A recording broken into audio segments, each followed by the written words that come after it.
It is my distinct pleasure to introduce to you our speaker today. I've had the pleasure of knowing the Reverend Dr. Margaret Aymer since not long after I arrived here at Agnes Scott. Margaret is one of those people who is omnipresent, so it feels like she's been a part of my life for a lot longer than that. We've run in some of the same circles of the Presbyterian Church while working on LGBT rights, and she has become a dear friend. For the last 14 years, Dr. Aymer has taught at the Interdenominational Theological Center, including serving as chair of the Biblical Studies area.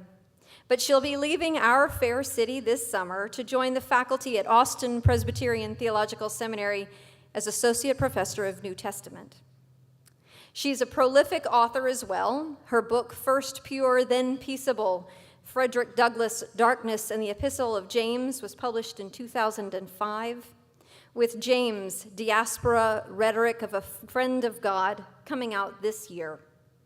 In addition, she's published numerous articles, including Mother Knows Best, the story of Mother Paul revisited, and the chapter on the Acts of the Apostles in the 2013 Women's Bible Commentary. She's also the co-editor of the Fortress Commentary on the New Testament and the forthcoming Islands, Islanders, and the Bible's Ruminations.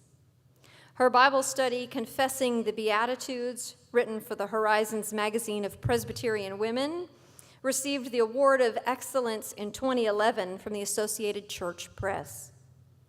And by all accounts, she raised the roof at the historic Riverside Church in New York City, where she deftly weaved together the Lord of the Rings, fine biblical scholarship, and faithful meditations on manifesting Black Lives Matter just this winter. She's a part of a very musical family.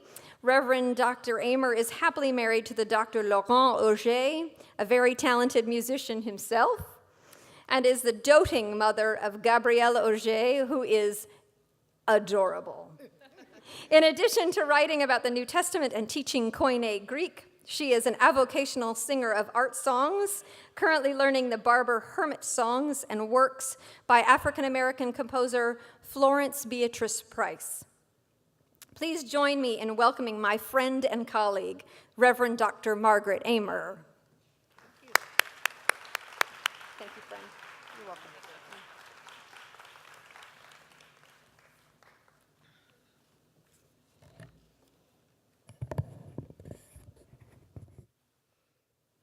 President Quiche, esteemed faculty and staff of Agnes Scott College, honored guests, women of the Agnes Scott College graduating class of 2015, and all of those that they call family, let me begin by offering a word of thanks for your warm invitation to preach at this august occasion. There are few more joyful, few more meaningful, few more seminal moments than the rites of passage into adulthood conducted at the end of one's collegiate life, and I am humbled and grateful to be asked to participate by preaching this sermon to the graduating class from out of my faith tradition, Presbyterian Christianity. As we continue in our time of worship together this afternoon, please join me in a word of prayer. In this holy place at this appointed hour, God of the universe, be present among us. In this holy place at this appointed hour, Jesus, sovereign and Savior, be present among us. In this holy place at this appointed hour, transgressive, life-shaking Spirit of the living God, be present among us. O great three-in-one, uphold me, that I may uplift thee. Amen. Let me begin with a confession, and I say this in particular to the class of 2015. 26 years ago, I was sitting in a service very much like this one, in Memorial Chapel of Harvard College, listening to the Reverend Dr. Peter J. Gomes. I'm sure he preached brilliantly, as he always did. But the only thing I can remember him saying is this: after I preach, I'm going to pray for you, and you will need it. I've often wondered why that is the only thing I can remember from the eloquence of Peter Gomes. I'm going to pray for you and you will need it. I think that one line stuck with me because 26 years ago, when I and my classmates were sitting in Memorial Chapel on the eve of our graduation, that one line spoke to our anxiety, our apprehension, our understanding of what we thought was the most important question we would ever answer.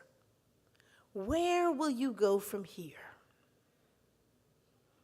Where will you go from here? It felt as though that question had been skywritten across the quadrangle. It felt as if the walls and the ivy were whispering it to us everywhere we walked. It felt as if every hug from our parents and grandparents and other family members, every handshake from our professors and staff, every long extended goodbye to every classmate that we could not imagine ever seeing again, every one of our final encounters was laced with the question, where will you go from here? Women of Agnes Scott graduating class of 2015, I make this promise to you today. Today in this sermon, I am not going to ask you, where will you go from here? And the reason is, where you go from here is not promised. And as quiet as it is kept, where you go from here is frequently not under your control. Instead, I want you to consider with me what I think is a more pivotal question. The question is this: women of the Agnes Scott College graduating class of 2015, how will you go from here? How will you go from here? The question of how will you go from here was an important question to the author of the book that we now refer to as 1 John. Although it is often counted among the epistles, that is, among the letters of the earliest church leaders to their congregation, 1 John is not a letter. It is a sermon. And in this section of 1 John, the preacher, the anonymous author, in a flurry of what can seem disconnected, breathless points, struggles to shape the how of her community's life together and the how of her community's life in the world. Listen to her words as she writes to her community. My brothers and sisters, this is God's command, that you believe in the name of God's Son, Jesus Christ. Well, it seems almost an obvious, perhaps a trite statement for her to make, doesn't it? Believe in Jesus Christ. Believe in Jesus Christ as God's Son. They are, after all, Christians. In this nation where Christian ministers perform their official offices in every rank of government, from the mayoral to the presidential, where the currency declares a theology of unity under deity, where bracelets and necklaces, bumper stickers, and heaven forfend even underwear are marked with the trivializing initials WWJD, such a statement seems to be completely unremarkable or so offensive and so unaccepted of religious and cultural difference as to be anachronistic at best and downright embarrassing at worst. Friends, if all that you hear in the author of 1 John's edict is anachronism or embarrassment or the obvious, then you're missing the point. For in the days of this author, to believe in the name of God's Son, Jesus Christ, was not to succumb to some arm-twisting, love-bombing, fear-factor-based so-called evangelicalism that resulted in a confession of faith that one neither fully understands nor believes, so that one might escape some Dante-esque description of Gehenna. Nor was to believe in the name of God's Son, Jesus Christ, a comfortable rite of passage entered into in early adolescence because everyone else was doing it too. Hear me, to believe in the name of God's Son, Jesus Christ, did not mean that one could recite all 66 books of the Protestant canon. It didn't exist yet. It did not mean that you read your Bible every day. Most people could not read. It did not mean that you were involved in Christian fellowships, progressive or conservative, mission trips, or other comfortable suburban forms of upper-class U.S. so-called Christianity. And to believe in God's Son, Jesus Christ, in the first century CE, certainly did not mean to patronize the multi-billion-dollar Christian book and music industry that makes Christianity the spiritual arm of United States capitalism. Make no mistake, this author was not engaging in some theologically correct confession. She was speaking treason. Treason that carried with it the death penalty. For to confess that you believed in God's Son, Jesus Christ, was to confess that you did not believe in the peacekeeping occupation of the Roman Empire or its leader, Caesar, who was called the Son of God. To confess that you believed in God's Son was to confess that no empire and no emperor, no bread and no circuses, no crystal Maybach diamonds on your gold piece, jet planes, tigers on a gold leash, nothing within the New World Order issued in by Rome took precedence over the sovereignty of Jesus Christ. To confess that you believed that Jesus Christ was Son of God was to confess that you were not part of the program. And you had no intention of going along with it just because you have always done it before and it's a tradition. Seniors, let me make this as plain as I can. And some of you are still old enough to remember this movie. That you believed that Jesus Christ was God's Son was to make the choice to walk up to Morpheus and choose the red pill. If you don't know what I'm talking about, ask your older brothers and sisters. You see, sisters and brothers, to the question, how will you go from here? The preacher in 1 John says to her congregation what I now say to you.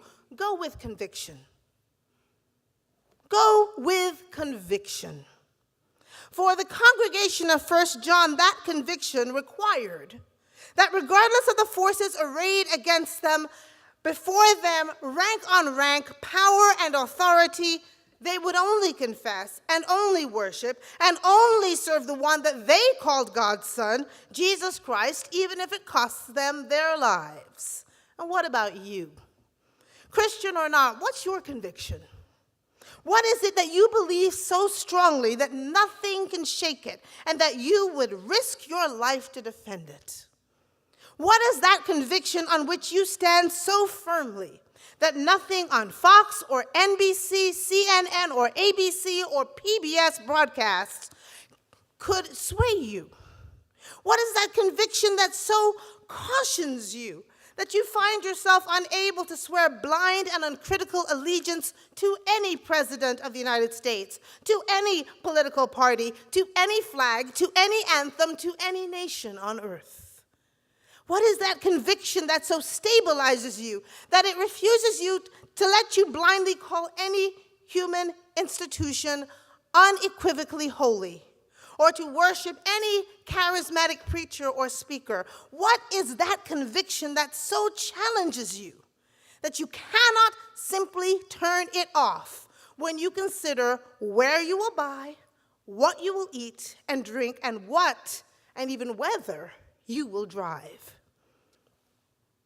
Seniors, you're about to graduate from Agnes College and enter into a generation and a nation that is distracted by Fitbits and Hulu, distracted by Game of Thrones and scandal, distracted by Catherine Mountbatten's baby girl and David Letterman's retirement, distracted by the next Star Wars movie and Katy Perry's teenage dream, distracted by zombies and Google Glasses, distracted by the newest kooky but deeply earnest contestant in Who Wants to Be the President 2016, distracted by the latest Jimmy Fallon clip that we simply must see, and secret and yik-yak and whisper, and the whole loud, chaotic mess comes flying at us at the speed of Google Fiber.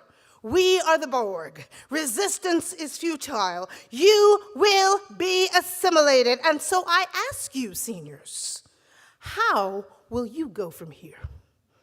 I charge you, in the face of a nation distracted, go from here centered in a conviction of what is most important, a conviction of what you most deeply and strongly believe, a conviction on which you are willing to stake not only your path and your future, but even your entire life. How will you go from here? I charge you to go with conviction. But conviction is not enough, for conviction can become bullheadedness and stubbornness. I know, I teach too. Conviction can become fundamentalism and dictatorship. Sisters and brothers, as we saw on the morning of April 15th, 2013 at the Boston Marathon, and as we see every time any nation decides to go to war, conviction unchallenged can be deadly. The preacher in 1 John knows this also. And so conviction is not the only quality she calls forth from her congregation. Hear the preacher again. How does the love of God abide in anyone who has the world's goods and sees a brother or sister in need and yet refuses to help? Actually, this is not what the preacher says at all. All of you classics and religions majors who've been hanging around Dr. Tina Pippin and might read a little bit of Greek would realize that the preacher is saying, whoever has the life of the world and sees a brother and sister who has a need and locks her entrails to that sister or brother, locks her entrails, how does the love of God remain in her? Sisters, the entrails, the gut, is that place where you feel emotion, isn't it? Hallmark notwithstanding, when you're waiting on news about acceptance into graduate school, you feel it in your gut. When you're interviewing for a job, you feel it in your gut. When you are accepting your college sweetheart's proposal for marriage, you feel it in your gut. When you decide to come out as gay or lesbian, you feel it in your gut. Hear then what the preacher of 1 John is saying to us. If you see a brother or sister in need, you who have more than enough, and you do not feel it in your gut, how can you have the love of God in you? But we are compassionate people, we want to respond. We care deeply about other people, we want to say. But do we? About a decade ago, Stephen Colbert did a wonderful comic presentation to the White House press corps. As part of the gag, he was fielding questions from White House reporters, and when one reporter asked him a question he didn't want to answer, he simply pulled out a remote control, pointed it at the reporter, and pushed fast forward. Colbert, of course, meant it as a joke. But we do that all the time, don't we? We hear the word Gaza on TV and we change the channel. We see the word AIDS on a billboard and we look in the other direction. We hear about one more mother losing her child to police brutality, hashtag Black Lives Matter, or to gun violence, hashtag Not One More, or to suicide caused by communal ostracism, hashtag Stop Bullying, or death cults masquerading as religions named for peace, hashtag Bring Back Our Girls, and we just scroll down or click to the next webpage. We hear about hundreds of thousands of dead women and men and children in Nepal, and all we can find to say is, well, whatever. And we don't even feel it anymore. We search in vain for more and more violent movies, more and more violent TV, more and more violent video games, because we have locked our entrails to the terrorism of those living in constant pain, from those still living with a lack of health insurance for the want of Medicaid expansion. We have locked our entrails to the terrorism of class-related, gang-based gun violence and the ongoing lived terror of broken window policing tactics. We have locked our entrails to the terrorism of homelessness, bankruptcy, and foreclosure, even as we export the poorest of the poor to the suburbs and take away even their benches to sit down in downtown Atlanta. We have locked our entrails to the terrorism of the widening of the class divide, as the richest 1% of this nation holds almost 40% of the nation's wealth, while the poorest 90% holds almost 73% of the nation's debt.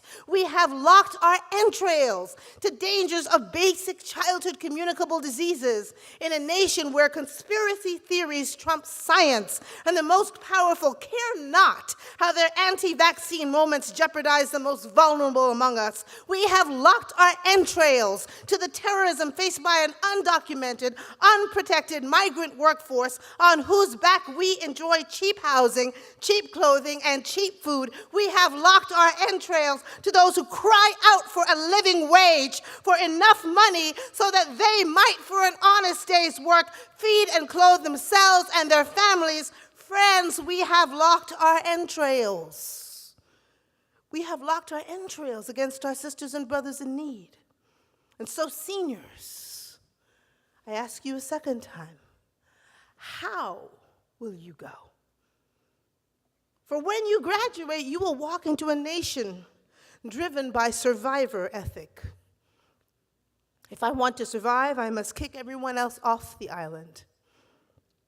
You will walk into a nation driven by fear, fear of the other, the one who thinks differently or looks differently or loves and marries differently than you do. The culture will teach you to lock your entrails when you walk the halls of your schools or your offices without knowing the names and the stories and without caring about the people who clean your bathrooms. The culture will tell you to lock your entrails when you shop at discount stores for the best deals and never consider the ways in which those deals destroy small businesses and lower the real wage for the honest working class. The culture will tell you to lock your entrails in the face of those who fall into the Medicare gap, because conservative governors care more about whether or not Barack Obama looks good than whether or not the working poor have access to health care. The culture will tell you to lock your entrails to soldiers and veterans, to Afghani civilians and foreign-born workers, and to all of the victims of genocidal attacks in Kenya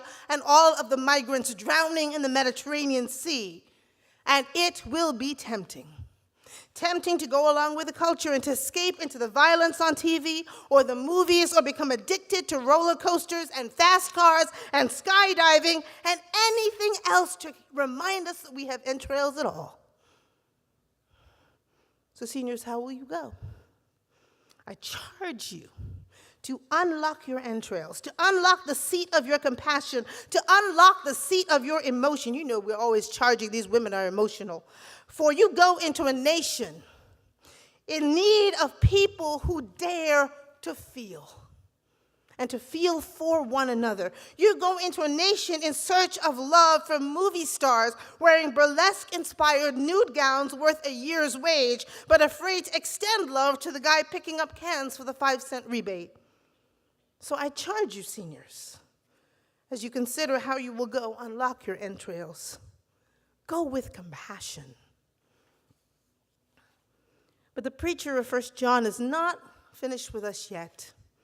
She has one more thing she wants us to hear today, and it comes not from John 3:16, all apologies to any football fans we might have here, but the preacher wants us to hear from 1 John 3:16. We know love by this, that Christ laid down his life for us, and we ought to lay down our lives for one another. The preacher of 1 John turns to her community and says, lay down your lives for one another. It is, my friends, a call to commitment. You see, it's not enough to have conviction about something. For there are many with conviction who turn on the TV and prepare to enter into vociferous argument with those making hundreds of thousands of dollars a year just to make you mad. And if that's how you go from here, what difference will you make in this world that God so loves? And it's not enough to have compassion. A compassionate spirit, open entrails can leave you feeling the world's pain and joy, but it does not change the status quo. So you turn on your TV to C-SPAN or the Lifetime channel, pull over your organic chips or your Quaker granola bar, sit on your American-made sofa, and pull out your 100% post-consumer recycled paper tissues and prepare to feel your way through life. And if that's how you go from here, what difference will you make in this world that God so loves? I know the preacher of 1 John walks over to us, unplugs the high-speed internet, takes away the Roku, and throws the Apple Watch in the Chattahoochee River. Pay attention, she says. It's not just about what you believe or whether you feel. It's about how you lay your life down. It's not about your conviction or your compassion alone. Finally, sisters, the issue is your commitment. Your commitment. You see, it's one thing to see an injustice taking place on your college campus, to know it is an injustice and to feel the pain that such an injustice causes. It's an entirely different thing to stand up in the face of the injustice and lay down your life for your classmates, even those who don't appreciate it. It is one thing to speak about protecting the United States from inside the Beltway in Washington, D.C. It's quite another thing to put your life into the armed forces because of what you believe. It is one thing to believe strongly in the cause of peace, in dancing goats or Java monkey over a cortado. It's quite another thing to hold a Black Lives Matter die-in for Eric Garner and Michael Brown. It's one thing to feel deeply for those who have been sexually assaulted on campus. It's quite another thing, and I read the news, to watch you carry a mattress across campus in a symbolic protest that brings attention to rape culture. It is one thing to say first century Bible-based patriarchal sexual mores and rules of property ownership have no bearing on U.S. law. It is quite another thing to stand up for full human rights of runaway slaves in the 19th century, for the full human rights of women in the 20th century, and for the full human rights of same-gender loving persons in the 21st century, regardless of what such a stance will cost you. It is one thing to believe in a just society. It's quite another thing to act on behalf of a just society, to lay down on your life on behalf of a just society, to go into this world with commitment. But seniors, I charge you to do that.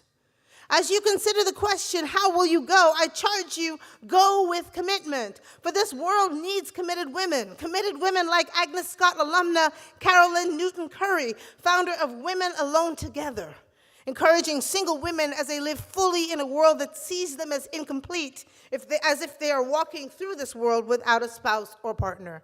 This world needs committed women like my late friend Carolyn Clark, who was an activist for those that our society sees as the least of these, standing with the poor and the homeless, volunteering with them, and using her Agnes Scott voice and her black ring to advocate on their behalf until she died. We don't just need older committed women. Friends, we need committed women from your generation. Women like 24-year-old Sophia Campos, board chair of United We Dream, standing up for the dreamers and their parents all the way from California to Washington, D.C. We need committed women like 22-year-old Ali Safran, who developed Surviving in Numbers so that violent survivors could share their stories anonymously and lead the call for change. We need committed women like 23-year-old Lena Cater, the leader of Making Her Story, a feminist youth empowerment program for women and allies. We need committed women like 26-year-old Jamira Burley, the executive director to the City of Philadelphia Youth Commission. We need committed women like 23-year-old Marlene DeRosa, advocating for women's rights and standing against sexual violence in war zones with Africa's women of valor. You see, those of us old people already out here can't do it alone. We're waiting for you.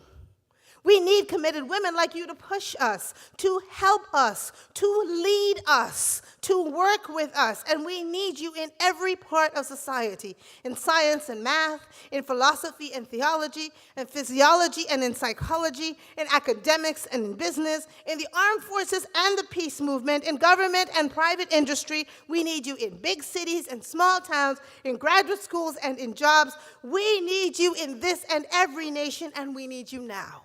Because there is much to be done, much that requires your conviction, your compassion, and your commitment as you go from this place. Seniors, after this weekend, you will no longer be students at Agnes Scott College. Let that sink in a minute. And the world into which you are going is a seductive place. A place that will spin you in every direction, that will entice you with every wonderful new toy, that will intimidate you into silence, that will call you to go along to get along. Seniors, how will you go? I charge you. Go with conviction.